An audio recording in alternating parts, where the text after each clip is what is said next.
তালের পোড়া পিঠা রেসিপি দারুণ স্বাদের খেতে হয় এবং খুবই সহজ বানানো। যারা এখনো এই রেসিপি ট্রাই করেননি অবশ্যই বন্ধুরা একবার ট্রাই করে দেখতে পারেন। আশা করি আপনাদেরও খুবই পছন্দ হবে। আর আমার রেসিপি ভালো লাগলে চ্যানেলটিকে সাবস্ক্রাইব করে পাশে থাকবেন, লাইক করবেন, কমেন্ট করে আপনাদের মতামত জানাবেন আর বন্ধুদের সাথে কিন্তু শেয়ার করতে ভুলবেন না। আপনারা দেখছেন সুস্বাদু রান্নাঘর। সুস্বাদু রান্নাঘরে আপনাদের সকলকে স্বাগত জানাই। তো এই রেসিপি বানানোর জন্য প্রথমে এখানে নিয়ে নিচ্ছি 1 কৌটো আতপ চাল, প্রায় 250 গ্রামের মতো। তো চালটাকে খুব ভালো করে জল দিয়ে ধুয়ে নিয়ে 2-3 ঘন্টা ভিজিয়ে রেখে দিতে হবে। আপনারা এটা আতপ চালের গুঁড়ি দিয়েও করতে পারেন, কিন্তু সঙ্গে সঙ্গে এটা বানালে দারুণ স্বাদের খেতে হয়। তো এটা আমি খুব ভালো করে ধুয়ে ভিজিয়ে রেখে দেবো। তারপরে জলটা ছেঁকে নিয়েছি একটা ছাঁকনির মধ্যে।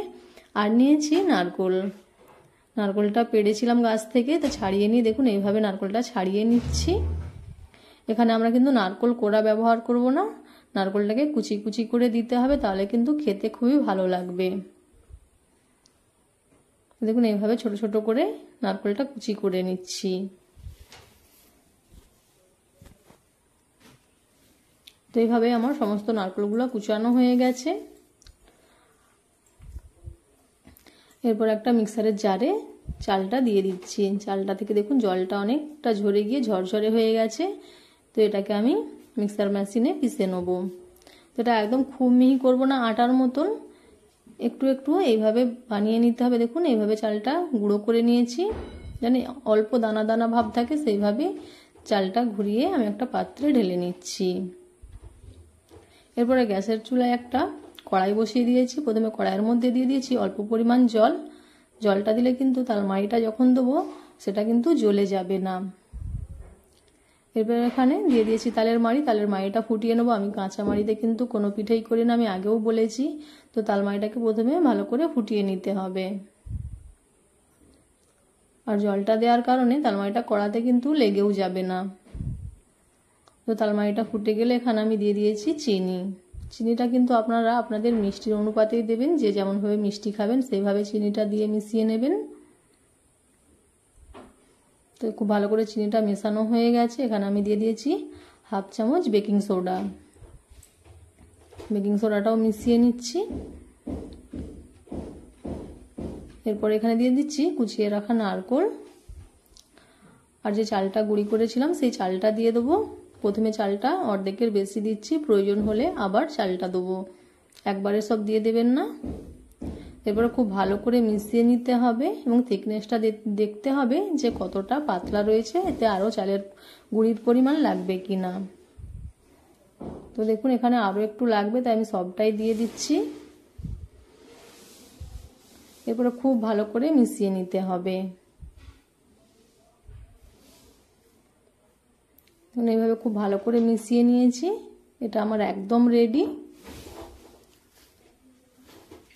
এরপর এখানে আমি কলা পাতা কেটে পরিষ্কার করে জল দিয়ে ধুয়ে নিয়েছি আর এখানে অল্প করে সাদা তেল দিয়ে খুব ভালো করে এইভাবে মাখিয়ে নিচ্ছি।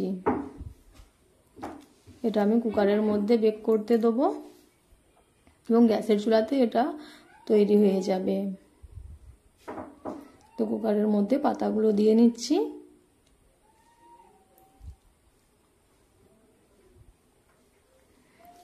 এরপরে সমস্ত তালের যে পুরটা বানিয়েছি সেটা দিয়ে দিচ্ছি।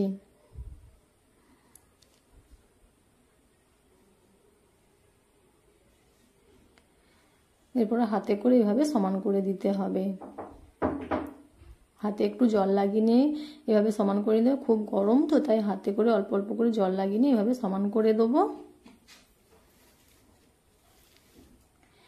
এরপরে গ্যাসের চুলায় এটাকে 25 থেকে 30 মিনিট বেক করে নিতে হবে। গ্যাসের ফ্লেমটা একদম লো রেখে 25 থেকে 30 মিনিট এটা বেক করে নিলেই কিন্তু আমাদের খুবই সহজে এই রেসিপি তৈরি হয়ে যাবে। দেখতেই পাচ্ছেন কত সুন্দর হয়েছে, কোনো ঝামেলা ছাড়াই খুবই সহজে এটা বানানো যায় এবং দারুণ স্বাদের খেতে হয়। তালের তো অনেক রেসিপি খেয়েছেন, একবার বন্ধুরা এই রেসিপিটি অবশ্যই ট্রাই করবেন। দেখুন আমি দেখে নিচ্ছি হয়েছে কিনা। এরপরে এটা আমি প্লেটে ঢেলে নেব। এটা আপনারা ঠান্ডা করেও খেতে পারেন বা গরমও খেতে পারেন, তবে তালের পিঠা সবসময় ঠান্ডা খেতেই খুব ভালো লাগে। তো অবশ্যই বন্ধুরা রেসিপি ট্রাই করবেন। আশা করি ভিডিওটা আপনাদের ভালো লেগেছে। ভিডিও ভালো লাগলে অবশ্যই একটা লাইক করে পাশে থাকবেন, সাবস্ক্রাইব করবেন, আর বন্ধুদের সাথে কিন্তু শেয়ার করতে ভুলবেন না। এরকম আরও সহজ ভিডিও দেখার জন্য নোটিফিকেশন বেলটি অন করে পাশে থাকুন। দেখা হবে নেক্সট ভিডিওতে। ততক্ষণ সবাই সুস্থ থাকবেন, ভালো থাকবেন। Thank you for watching. Tata.